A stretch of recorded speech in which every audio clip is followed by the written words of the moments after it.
आता जवळ कुर्ल्यात वर्षा गायकवाडांच्या उपस्थितीत जनआक्रोश मोर्चा काढण्यात आलाय। तर धारावी पुनर्वसन प्रकल्पाच्या जागेवरून वर्षा गायकवाड चांगल्याच आक्रमक झाल्यात। मदर डेअरीची जागा धारावी पुनर्वसन प्रकल्पासाठी देण्याच्या राज्य सरकारच्या निर्णयाला त्यांचा विरोध आहे। याच पार्श्वभूमीवर हा जनआक्रोश मोर्चा काढण्यात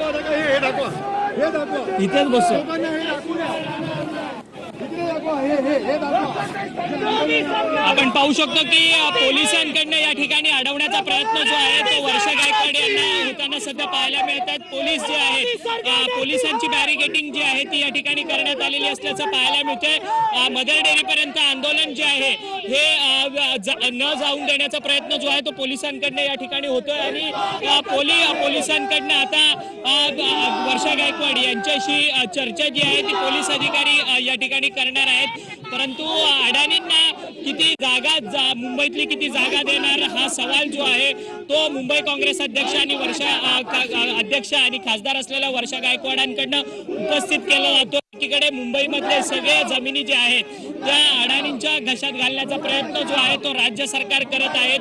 वरती नरेंद्र मोदी सरेंडर आहे तर खालती राज्यात अडाणीला देवेंद्र फडणवीस सरकार जे आहे ते सरेंडर आहे असा थेट हल्लाबोल जो आहे तो वर्षा गायकवाड यांच्याकडनं